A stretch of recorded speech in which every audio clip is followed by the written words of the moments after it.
नमस्कार शेतकरी मित्रांनो, बघा आता तुम्हाला आता PM किसानचा हप्ता आलेला आहे. आताच नेटकाच येऊन गेलेला आहे. बरेच शेतकऱ्यांच्या खात्यावर तो हप्ता पडलेलाही आहे आणि बरेच दिवस झालेला होता. हा हप्ता आलेला नव्हता. आपल्या सगळ्या शेतकऱ्याला त्याची आतुरता लागली होती. आता कधी येईन, काय येईल. तो पडला आता एकदाची, आहे का नाही. आणि बरेच शेतकरी त्याच्या त्या ह्याच्यापासून PM किसानच्या हप्त्यापासून वंचितही होते. आता ते वंचित का राहिले, त्याचं काय कारण असेल बरं? त्यानंतर मग त्यांना इथून पुढं हप्ता येईल का? आणि मग हप्ता येणार असेल तर मग त्यासाठी त्यांना काय करावं लागेल? ह्या सगळ्या अशा अनेक अडचणी त्यांच्या मनामध्ये निर्माण झाल्या आहेत शेतकऱ्यांच्या. मग आता काहींना पडला आहे हप्ता, काहींना नाही पडला. मग आता आपल्या हप्त्याच्यासाठी काय अडचण आहे? नेमका कशामुळं नसन पडला हप्ता? ऐका नाही, असे अनेक संभ्रम निर्माण झालेले आहेत शेतकऱ्यांच्या खात्यामध्ये. कारण इथून पाठीमागं बरेच दिवस झाला होता, हप्ता आलाच नव्हता. त्यानंतर आता नोव्हेंबरमध्ये पडला आहे. त्यानंतर काही शेतकऱ्यांच्या खात्यामध्ये पडलाच नाही, काहींना पडला आहे, काहींना पडला नाही. असं काय केलेलं आहे, असं म्हणजे दिसून आलेलं आहे. तर ज्या शेतकऱ्यांच्या खात्यावर हप्ता पडला नाही त्यांना पडणार पण नाही. कारण एका कुटुंबामध्ये नवरा बायकोच्या नावे जर PM किसानचं रजिस्ट्रेशन असेल आणि त्यांना जर ते हप्ते उचलीत असतील, तर अशा शेतकऱ्यांचे हप्ते शासनाने त्याच्या निकषातामध्ये बंद केलेले आहेत. कुटुंबामध्ये पती-पत्नीचा हप्ता बंदच आहे. त्यामुळं पतीचा हप्ता बंद राहील आणि पत्नीलाच काय होणार आहे, तर ₹2000 हप्ता काय होणार आहे, वर्ग केला जाणार आहे. मग त्याला पतीचं चालू करण्यासाठी काही प्रक्रिया आता वगैरे त्याला काही नाही, चालू होणार नाही. कारण कुठेही गेलात, काहीही जा, काहीही करा तुम्ही, त्याला काहीच पर्याय नाही. कारण शासनाने काय केलेली आहे, ही अट काय घालून दिलेली आहे.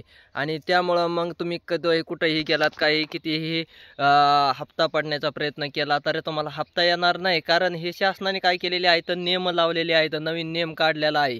त्यामुळं मग तुम्हाला KYCचाही प्रश्न नाही, कशाचीच अडचण नाही. तुमचं अकाउंटचं वगैरे काही प्रॉब्लेम असेल, असं तुमच्या मनामध्ये शंका असेल, तर तेही काही प्रॉब्लेम नाही. कारण शासनानेच काय केलेलं आहे, एका कुटुंबामधील पती-पत्नी जर लाभ घेत असेल, तर त्या पत्नीच्या नावे ₹2000 हप्ता वर्ग केला जाईल आणि पतीच्या नावाचं काय केलं आहे, पतीचा हप्ता बंद केला जाणार आहे PM किसानचा.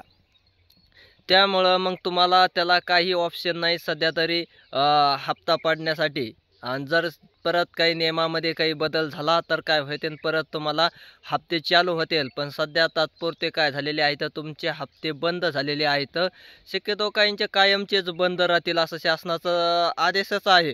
पण काही कारणास्तव जर परत चालू झाले तर मग काही अडचण वगैरे नाही. मग परत तुम्हाला हप्ते पडण्यास सुरुवात होईल. पण सध्या तत्पूर्वी काय झालेलं आहे, तर हप्ते बंद झालेले आहेत, त्यांचे कायमचेच बंद राहणार आहेत. त्यांना हप्ता वगैरे येणार नाही. हे शासनाने काय केलेले आहे, तर निकष लावलेले आहे. तर तुमचा KYCचाही प्रॉब्लेम नाही, बाकी कशाचाच नाही, आधार लिंकचाही प्रॉब्लेम नाही. काय केलेलं आहे शासनाने, बरेच लोक काय केलेले आहेत, PM किसानमधून वगळलेले आहेत. जसे लाडक्या बहिणीच्या हप्त्यामधून काय केले आहे, तर काही निकष वगैरे लावून काय केलेले होते. पात्र लाभार्थी जरी असले तरी काय केले आहे, तर जवळपास 25 लाख महिला वगळण्यात आल्या आहेत. तसंच काय केलेलं आहे, ह्याचं पण केलेलं आहे. PM किसानचे पण काही नियम वगैरे अटी लावून त्यातूनही काय केलेलं आहे, तर काही शेतकरी वगळण्यात आलेले आहेत. ते कायमचेच बंद त्यांचे हप्ते होणार आहेत. त्यामुळं कोणीही ह्याच्याकडं हप्ता पडल, मी हप्ता आणून देतो असं जर काही म्हणत असेल, तर त्याच्याकडे दुर्लक्ष करा. हप्ता वगैरे तुम्हाला काय होणार आहे, येणार नाही. पती पत्नीच्या असेल तर तुमचा एका जणालाच फक्त काय होणार आहे, पत्नीच्याच नावाने हप्ता येणार आहे, पतीचा हप्ता येणार नाही. हे सर्व शेतकऱ्यांनी काय करायचं आहे, लक्षात ठेवायचं आहे. व्हिडिओ जर आवडला तुम्हाला तर लाईक आणि सबस्क्राईब करा. नवनवीन माहिती पाहण्यासाठी आपल्या व्हिडिओवर नवीन माहिती काय होत आहे सारखी अपडेट होत असते. धन्यवाद.